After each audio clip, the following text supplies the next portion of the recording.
যে রিজিকের স্তর হচ্ছে চারটা। কয়টা? একটু বুঝে শুনে বলেন, রিজিকের স্তর কয়টা? এক নম্বর হচ্ছে টাকা পয়সা ধন দৌলত, এটা সর্বনিম্ন স্তরের রিজিক।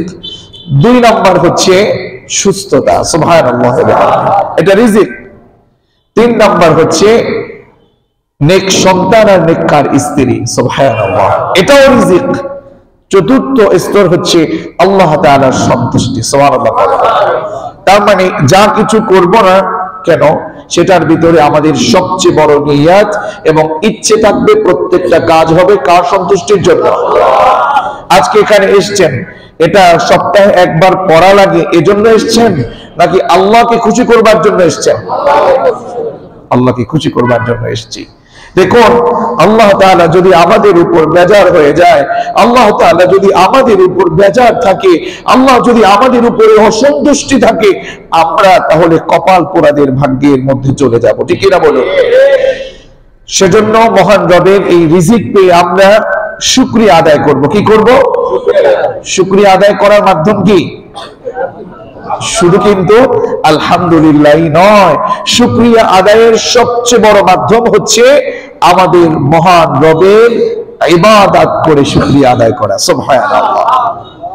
আমাদের হাত দিয়েছেন যিনি, পা দিয়েছেন যিনি, চোখ দিয়েছেন যিনি, আমাদের মেধা দিয়েছেন যিনি, মাথা নাক কান এত চমৎকার ব্রেইন আমাদের দিয়েছেন যিনি, আমরা তার গোলামি করব তার সন্তুষ্টির উদ্দেশ্যে, ঠিক কিনা বলুন? এজন্য আমাদের সকলকে বুঝে নিতে হবে যে আমাদের যে কোনো কাজ করতে হবে সেটা একমাত্র আল্লাহর জন্য। কার জন্য? জোরে বলুন, কার জন্য? এজন্য রিজিকের স্তর চারটা, শুধু যেন আমরা টাকা পয়সা কি রিজিক মনে না করি। গতকালকেও আমি সিলেটে মাহফিল ছিল আমার, সেখানে কথা বলেছি এই রিজিক নিয়ে। রিজিক যদি আমরা আল্লাহর কাছ থেকে পেতে চাই, তাহলে আমাদের সবচেয়ে বড় কাজ হচ্ছে আল্লাহ রাব্বুল আলামিনের ইবাদত করা। ঈমানের পরে হচ্ছে আমাদের সালাত আদায় করা। কি আদায় করা? আরো জোরে, সালাত আদায় করা, নামাজ আদায় করা, আল্লাহর ইবাদতে মশগুল থাকা। কারণ আপনি যদি সালাত আদায় না করেন, 5 ওয়াক্ত দৈনিক সালাত, কয় ওয়াক্ত? আরো জোরে, একদিনে নামাজ কয় ওয়াক্ত? সবাই জানেন তো? আমি জানি আমরা হয়তো অনেকে বলতে চাই না, এজন্য যে সবাই তো আর 5 ওয়াক্তে হাজিরা দেই না। কথা বলেন না কেন? আছে না নাই? এক সপ্তাহে নামাজ কয় ওয়াক্ত? আস্তাগফিরুল্লাহ। অঙ্ক করতে তো সময় লাগবে কেন? অঙ্ক করতে সময় লাগবে কেন? একদিনে 5 ওয়াক্ত হলে 7 দিনে কয় ওয়াক্ত? 35। 35 ওয়াক্ত নামাজের ভিতরে আমাদের নামাজ হয় 1 ওয়াক্ত। আল্লাহ বলে 35 ওয়াক্ত, আমি কই 1 ওয়াক্ত। আছে না নাই? এজন্য আমাদের এই সকল সিস্টেমকে আমাদেরকে ভুলে যেতে হবে। কারণ 1 ওয়াক্ত নামাজ যদি কেউ না পড়ে, তার একটা ক্ষতি আল্লাহ করে দেন। 2 ওয়াক্ত তথা একদিনে 5 ওয়াক্ত নামাজ, 5 ওয়াক্ত নামাজ যদি আপনি একদিনে না পড়েন, আল্লাহ রাব্বুল আলামিন আপনাকে 5টা ক্ষতি করে দেয়। কয়টা ক্ষতি? সবাই বলেন না। একদিনে নামাজ 5 ওয়াক্ত, আপনি যদি 5 ওয়াক্ত নামাজ আপনি দিনে শেষ করে দেন, আপনি আপনার রবের পক্ষ থেকে 5টি ক্ষতি পেয়ে গেলেন। নাউজুবিল্লাহ বলেন। তাহলে বলেন, দিনের প্রথম ওয়াক্তের নাম কি? আরো জোরে বলেন। আমি যদি একটু, যেহেতু এখানে আমি পার্মানেন্টলি আমি সপ্তাহে কথা বলছি, তাহলে আমাদের ছাত্রদেরকে, আমাদের খাদেমদেরকে আমরা যদি একটু সুন্দরভাবে শেখানোর জন্য বলি, তাহলে আমাদের লাভ হবে না লোকসান হবে? তাহলে আসলে ছাত্রের মতো শিখতে শুরু করি। আমরা সকালের নামাজকে ফজর বলবো না। ফজর ফজর বলবো? ফজর বললে সওয়াব না হওয়ার আশঙ্কা আছে। যদি আপনি এটাকে বাংলায় না বলে আরবিতে বলেন, তাহলে বলবেন ফাজর। কি বলবেন? বলেন না। আচ্ছা বলুন, ফা জবর কি ফ হয় নাকি ফা হয়? সবাই বলছেন কি ফা জবর কি ফ হয় না ফা হয়? ফা। তার মানে শব্দটি ফজর হবে নাকি ফাজর হবে? সুবহানাল্লাহ। আমাদের শিখতে হবে, শেখার চিন্তা রাখতে হবে। এসেছি যেহেতু, আল্লাহ আমাদেরকে আগে এনেছেন। প্রত্যেকটি শব্দ আমাদেরকে শব্দ চয়ন করতে গেলে আমাদেরকে কোরআন এবং সুন্নাহ থেকে শব্দ চয়ন করলে আমাদের জন্য সর্বোচ্চ উপকারিতা আসবে, ঠিক কিনা বলুন? তাহলে সকালের নাম হচ্ছে, সকালের সালাতের নাম হচ্ছে ফজর। নাম কি? ফজর। বলেন ফজর। আলহামদুলিল্লাহ, মনে থাকবে। ফজর নাকি ফজর? ফজর নাকি ফজর? আপনি কোথায় এসেছেন, মসজিদে নাকি মসজিদে? বলেন, মনে রাখা যাবে? মনে রাখা যাবে। আমরা হাজ করতে কোথায় যাই? মক্কায় না, মক্কা। দেখুন, আমরা আসলে এত বেশি শিক্ষিত, বাংলায় এত বেশি শিক্ষিত, আমরা আরবিটাকেও বাংলা করে ফেলি। সুবহানাল্লাহ বলবেন না? এটাও সুবহানাল্লাহ বললেন, হুজুর বলতে বলছে বলে একটু বোঝা দরকার। আমরা এত বেশি এডুকেটেড, এত বেশি জানি, এত বেশি সায়েন্স পড়েছি, এত বেশি আর্টস পড়েছি, এত বেশি কমার্স পড়েছি, এত বেশি বড় বিজ্ঞানী আমি, সায়েন্টিস্ট আমি, এত জানি আমি, যে আমরা এত আরবি চমৎকার শব্দটাকেও আমাদের ভাষায় আমরা বাংলায় করে ফেলি। উচিত না। যে শব্দগুলো বললে সওয়াব হবে, সে শব্দগুলো আমাদেরকে আরবি, কোরআন এবং সুন্নাহ ভিত্তিক বললেই আমাদের লাভ আছে, ঠিক কিনা বলুন? তাহলে আমরা কোথায় এসেছি, মসজিদে নাকি মসজিদে? সবাই বলুন, আমরা কি মসজিদে এসেছি নাকি মসজিদে এসেছি? আলহামদুলিল্লাহ। আমার বিশ্বাস, যারা বলেছেন, যাদের মেধা, আমার উস্তাদ বলেছেন, যখন পড়াতেন কিছু কিছু গুরুত্বপূর্ণ শব্দকে উনি 3 বার পড়তেন। কারণ মানুষের ব্রেইন হচ্ছে 3 প্রকার, একবার, দুইবার, 3 বারেও যদি না ধরে ওটা পাগল। কত বলেন না কেন? একবারে, দুইবারে, 3 বারে যদি না বোঝে, মনে করতে হবে এটা কি পাগল কিংবা পাগলের কাছাকাছি। তো যাই হোক, আমরা এটা বুঝেছি, আশা রাখি আমাদের মুখস্থ হয়ে যাবে ইনশাআল্লাহ। তাহলে মসজিদে না মসজিদে? মক্কায় নাকি মক্কায়? মদিনায় নাকি মাদিনায়? নামাজ নাকি সালাত? বললে লাভ, না বললে ক্ষতি নাই, না বললে ক্ষতি নাই। আপনি যদি প্রেয়ার বলেন, নামাজ, নামাজ শব্দের অর্থ, সালাত শব্দের অর্থ, সালাত শব্দের অর্থ হচ্ছে দোয়া।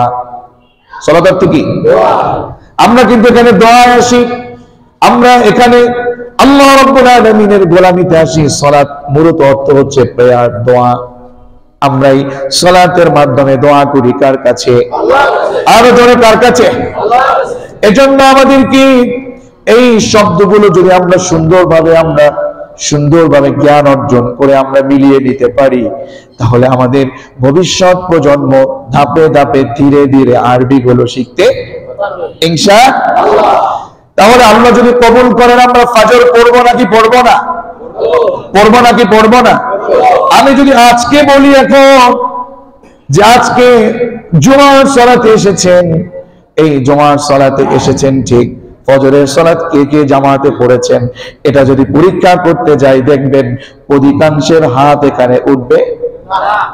যদিও সামনের কাতারে যারা আছেন, মধ্যে তারপরে এভাবে করে 2-3টা কাতারে অনেককে পাওয়া যায় মসজিদে ফজরের সালাতে। বাকি সবাই আমরা ফজরের নামাজ পড়ি না, আমাদের লাগে না। আল্লাহ আমাদেরকে মাফ করে দিয়েছেন, মাফ করে দিয়েছেন। সবাই বলেন নাই যে আমাদেরকে আল্লাহ ফজর মাফ করে দিয়েছেন? মাফ করে দেননি। অথচ বিশ্বনবী বললেন সাল্লাল্লাহু আলাইহি ওয়াসাল্লাম, যে ব্যক্তি ঈশা এবং ফজরকে বাদ দেবে কিংবা জামাতে আসতে চাইবে না, পরীক্ষা করে দেখবে ওর ভিতরে নেফাকি তথা মুনাফিকি আছে। মুনাফিকের জন্য 2টা ওয়াক্ত বেশি কঠিন। কয়টা ওয়াক্ত? আরো জোরে, কয় ওয়াক্ত? 2টা ওয়াক্ত মুনাফিকের জন্য সবচেয়ে কঠিন। একটা হলো ঈশা আর একটা হলো ফজর। একটা ঈশা আর একটা কি? তাহলে আমরা মসজিদে জামাতে ঈশা পড়বো, ফজর পড়বো নাকি পড়বো না?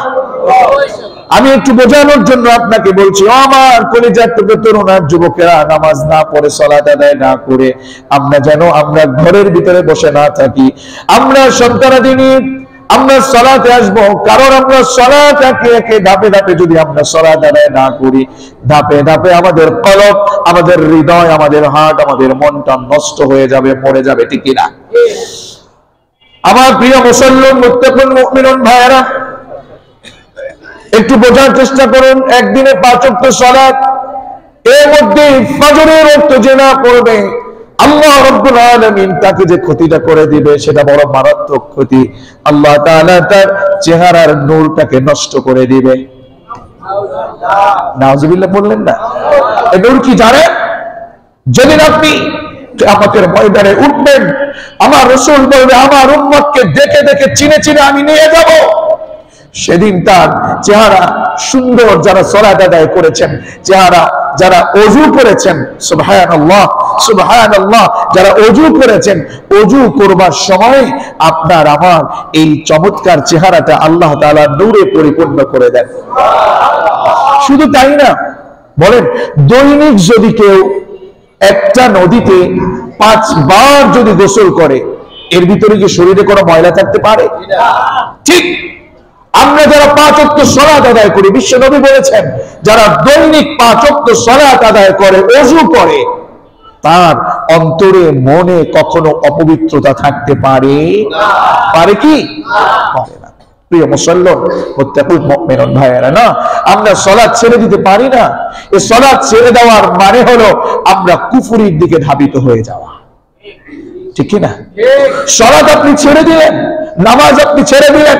আবার এই যে এখানে যারা মুরব্বী আছেন, যারা দাড়ি পেকে গেছে, জিজ্ঞেস করুন না পিছনের জীবনের জন্য বহু কষ্ট ভিতরে, যে না আমি কি করলাম, কি অপরাধ করলাম, দেখুন কি ক্ষতি হচ্ছে। এক হচ্ছে ফজরের সালাত যে ব্যক্তি না আদায় করবে, আল্লাহ রাসূল বলেছেন আমার রব তার চেহারার নূরটাকে নষ্ট করে দিবেন। এবার আপনাকে মুখস্থ করতে হবে, আমি শেষের ছাত্রের মতো শিক্ষকের মতো পরীক্ষা নেব। 1 নাম্বার হলো ফজর না পড়লে চেহারার নূর নষ্ট। 2 নাম্বার হলো যে ব্যক্তি যোহরের সালাত আদায় করবে না, আমার রব তার রিজিক নষ্ট করে দিবে। নাউজুবিল্লাহ পড়বেন না? আপনি আমি দেখবেন যোহরের সালাতে আমরা না আসার অন্যতম কারণ হয় এমন যে আমি ক্ষেত খামারে কাজ করি, কিংবা আমি রিক্সা চালাচ্ছি, কিংবা আমি ব্যবসায় জড়িত, কিংবা আমার অফিসে। কারণ এই কাজগুলো করলে আমার পেটে কিছু ভাত জুটবে, ঠিক না? আমার পেটে কিছু খাবার জুটবে, আমার পরিবার খেতে পারবে। মালিক বলছেন, রাসূল বলেছেন, তোমরা যদি এই যোহরটাকে ছেড়ে দাও, আল্লাহ রাব্বুল আলামিন তোমার রিজিক নষ্ট করে দেবেন। রিজিক স্তর কয়টা বলেছিলাম? আমার সামনে বহু আলোচনায় রিজিক শব্দ আসবে। সেই রিজিককে আপনাকে 4টা স্তরে বুঝতে হবে, মনে রাখতে হবে। আমি বহুবার আপনাকে প্রশ্ন করব, বহুবার আপনার থেকে আমি জানতে চাইবো যে রিজিক কি জিনিস। রিজিকের স্তর কয়টা বলেছি? 1 নাম্বার টাকা পয়সা, 2 নাম্বার কি? সুস্থতা, মাশাআল্লাহ মুরব্বী মানুষ মনে রেখেছেন। 3 নাম্বার হচ্ছে নেক সন্তান আর নেককার স্ত্রী। 4 নাম্বার আল্লাহর সন্তুষ্টি। তার মানে আপনি যোহর সালাত পড়লেন না, তার মানে আপনি টাকা পয়সা ইনকাম করতে চাইলেন, আল্লাহ বললেন তোর টাকা পয়সায় কোনো রিজিক, আমি তোর টাকা পয়সায় বারাকা রাখবো না। 2 নাম্বার আসরের সালাত, যোহরের সালাত আপনি বললেন না। 2 নম্বরে হলো আপনি যদি যোহরের সালাত আদায় না করেন, আপনার সুস্থতা থাকবে না, ধাপে ধাপে আপনি অসুস্থ হয়ে যাবেন। কি হয়ে যাবেন? আপনি যোহর পড়লেন না, অসুস্থ হয়ে যাবেন। 3 নম্বর হলো আপনি যোহর পড়বেন না, আপনার ভবিষ্যতে সন্তান আসবে, এই সন্তানগুলো কাজে আসবে না, এই সন্তানগুলো দেখবেন এমন অবস্থায় দাঁড়াবে, এই সন্তানগুলো কোরআনের বিরোধিতা করবে, নামাজ পড়বে না, হজ করবে না, বাবা মার কথা শুনবে না, এই সন্তানগুলো নেককার হবে না, বরং এই সন্তানগুলো তখন ঐশীর মতো, পাপিয়ার মতো ফেরাউন নমরুদের দলের নাম লেখাবে। কথা বলেন ঠিক কিনা? এজন্য যোহর সালাত আপনি যদি না পড়েন, সন্তান আপনার কোনো কাজে আসবে না, নেককার সন্তান আপনার হবে না। শুধু তাই না, আপনি যোহরের সালাত আদায় না করে আপনি যখন বাসার ভিতরে আপনার স্ত্রীকে রেখে দিলেন, আপনার স্ত্রী, আপনি যোহরের সালাত আদায় না করার কারণে আপনার স্ত্রী নেককার থাকলো না, ওই স্ত্রীটা বদকার হয়ে গেল। আর এই বদকার হয়ে যাওয়ার কারণে ওই স্ত্রী আপনার কথা শুনবে না, ওই স্ত্রী আপনার সাথে কোনোভাবে ভালো ব্যবহার করবে না, নেককার সন্তান থাকবে না। তার মানে যোহরের সালাত আদায় করার দরকার আছে নাকি নাই? এজন্য দেখবেন আমার আজকের এই সামনের কাতারে, পেছনের কাতারগুলোতে যারা আছি, অধিকাংশই দেখবেন আপনারা সাক্ষী হয়ে থাকেন, প্রায় যোহরের সালাতে সবচেয়ে বেশি ওয়াক্তে নামাজি কম থাকে। কথা কি বোঝা যায় আমার? দেখবেন ফজরের সালাতে এলাকায় থাকার পরেও মোটামুটি যা আসে আসে, এর চেয়ে অনেক সময় দেখা যায় জোহরের ওয়াক্তে আমাদের ভাইয়েরা কম আসে। হঠাৎ করে যখন আযান দেয় তখন তাড়াতাড়ি বাড়িতে চলে যায়, গোসল করবো, ওযু করবো, আরে পারলাম না। দেখুন, আমি আপনাদের কাছে একটি কথা বলে রাখছি, মসজিদের উন্নতি আসলে আমরা করতে চাই না, এটা আমাদের না জানার কারণেই হয়ে যায়। আমি যদি মসজিদের পানি ব্যবহার না করি, মসজিদের কি ক্ষতি হবে নাকি লাভ হবে? বুঝে বললেন না? আমি যদি মসজিদের পানি ব্যবহার ওযুতে না করি, আমার বাড়ি থেকে আমি যদি ওযু করে আসি, তাহলে কি মসজিদের উপকার হবে না ক্ষতি হবে? উপকার হবে না? আমার বাড়ি এখানে, দেখুন মসজিদে আল্লাহ রাসূল বলেছেন ওযু করে তুমি মসজিদে আসবে, বাসা থেকে ওযু করে তারপরে সুন্নাত সালাত আদায় করে এরপরে মসজিদে চলে আসবে। সুবহানাল্লাহ কন্যা। আর আমরা কি করি, বাড়িতে কোন রকম রেখে আমরা আমাদের মতো করে কোনোভাবে আসি, ওই সেই আমরা লুঙ্গি রাখি দুই জায়গার জন্য। কয় জায়গার জন্য বলেন? বলেন। একটা হচ্ছে বেড রুমে, আর একটা হচ্ছে মসজিদে, ঠিক কিনা? আমরা লুঙ্গি রাখি দুই জায়গার জন্য, অথচ আমার আল্লাহ নিজে বলছেন ইয়া বানি আদম খুযু যিনাতাকুম ইনদা কুল্লি মসজিদ। সুবহানাল্লাহ পড়েন। হে বনি আদম, হে বনি আদম খুযু যিনাতাকুম ইনদা কুল্লি মসজিদ, তুমি যখন মসজিদে আসবে তখন তুমি সর্বোত্তম পোশাক পরিচ্ছদ তুমি পরিধান করে আসবে। সুবহানাল্লাহ পড়েন। আচ্ছা বলেন, বিহার বাড়ি কি আপনি কোনোভাবে লুঙ্গি পরে যাবেন? অফিসে কি লুঙ্গি পরে যাবেন? আপনি যদি প্রধানমন্ত্রীর কাছে যান, কিংবা প্রধানমন্ত্রী, মন্ত্রী, এমপি, চেয়ারম্যান, যার কাছেই যান, অনেক বড় অফিসারের কাছে যান, লুঙ্গি পরে কোন রকম একটা গেঞ্জি পরে চলে যাবেন? এর মানে এ না যে আপনাদের আব্দুল্লাহ মামুন সাহেব কোনোভাবে খতিব সাহেব হুজুর আপনাদেরকে এটা পড়তে নিষেধ করেছেন না। আপনি এসেছেন এই বাংলাদেশের প্রধানমন্ত্রী শুধু নয়, এই বাংলাদেশের চেয়ে যত বড় বড় দেশ আছে সব দেশের প্রধানমন্ত্রী যিনি, ওনার ঘরে এসে আপনি হাজিরা দিচ্ছেন, ঠিক কিনা? এজন্য আপনাকে পৃথিবীতে সবচেয়ে বেশি সুন্দর কাপড়, আয়রন করা কাপড়, সবচেয়ে সুন্দর পরিচ্ছদ পরে আপনাকে এখানে আসা দরকার। যদি আমি এটা পরে বলছি, তবে আমি যেটা আপনাদেরকে বলতে চাচ্ছি যে না, আমরা এই মসজিদে আসব, মসজিদে এসে আমরা সুন্দর ওযু করে আমরা আসব। হ্যাঁ, মসজিদে এসে 2 রাকাত সালাত আদায় করব, যেটা মসজিদের হক। আমরা মসজিদে এসে আমরা নিজেরা নিজেদের ছেলে মেয়ে বিয়ে করাই দেই, এরা করলেন? আপনি এটা বলতে পারেন, আপনার বয়স কত আমি জানি না, এটা আমার জানতে পারলে ভালো, তবে আপাতত দরকার নেই, কিছুটা বোঝা যায়। আমি নিজেই তো সেই 2004-5 সাল থেকে আমি ইমামতি করি, আমার ইমামতির বয়স আজকে বহু বছর। আমি জানি না, আমি কি দেখি না? অথচ মসজিদে এসে আপনাকে ইতিকাফের নিয়তে আসা দরকার।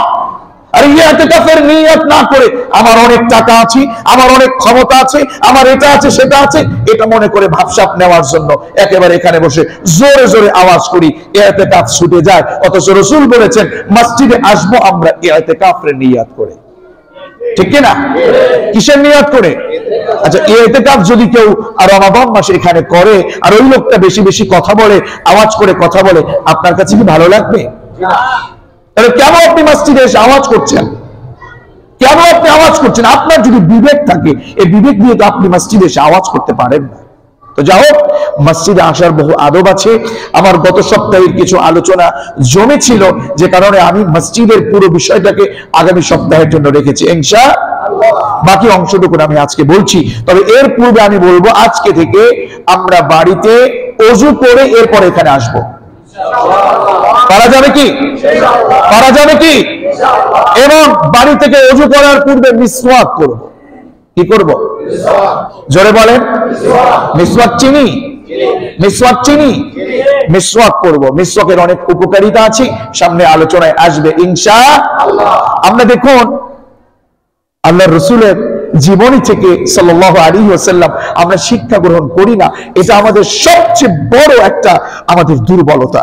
আল্লাহর রাসূল যেদিন পৃথিবী থেকে বিদায় নিয়েছেন, আল্লাহর রাসূল যেদিন আমাদেরকে ইয়াতীম করে চলে যাচ্ছেন, যখন মসজিদের নববীতে সালাতের দৃশ্য তিনি দূর থেকে দেখছেন, আম্মা জান আয়েশাকে বললেন, ইয়া আয়েশা এই না হে আয়েশা, তুমি কোথায়? তুমি আমার জন্য একটু মিসওয়াকটা নিয়ে এসো, আমি একটু মিসওয়াক করতে চাই। সুবহানাল্লাহ। আম্মা জান আয়েশা মিসওয়াককে এত শুকনো করে দেবেন। এজন্য সৌদি আরবের মিসওয়াক গুলো কারা দেখেছেন আমি জানি না, সুন্নাহ ভিত্তিক যেই রাসূল যে কাঠ বা যে কাপ যে ডাল দিয়ে করতেন, ও ডালটা একটু শুকনো হয়ে যায় খুব তাড়াতাড়ি। আল্লাহ রাসূল সাল্লাল্লাহু আলাইহি ওয়াসাল্লামকে আম্মা জান নিজে এত ভালোবাসা ছিলেন স্বামী স্ত্রীর ভিতরে, এত ভালোবাসা ছিল। বহু বহু আমল আমাদের ভিতরে করা দরকার, যেটা আমরা করি না। আল্লাহ রাসূল সাল্লাল্লাহু আলাইহি ওয়াসাল্লামের স্ত্রী আম্মা জান আয়েশা রাদিয়াল্লাহু তাআলা আনহা, ইনি নিজে মিসওয়াক চিবিয়ে দিয়ে নরম করে দিয়েছেন, আল্লাহ রাসূলের পরে মিসওয়াক করেছেন। সুবহানাল্লাহ। এবং মিসওয়াক করে যখন তিনি দাপে দাপে বিদায় নিচ্ছিলেন, হালকা হালকা, তখন তার জ্বর যখন বাড়ছিলেন, যখন তিনি চলে যাবেন, তখন আপনার আমার জন্য, আপনার আমাকে ভালোবাসার জন্য, জাহান্নাম থেকে বাঁচাবার জন্য তিনি এভাবে বলেছেন, আসসালাত আসসালাত আসসালাত মা মালাকাত আইমানুকুম, ও আমার উম্মতেরা নামাজ নামাজ নামাজ, ও আমার উম্মতেরা তোমরা নামাজ ছেড়ে দিও না। কারণ এই নামাজই হচ্ছে কিয়ামতের ময়দানে আমাদের জান্নাতের তালাটা খোলার চাবি।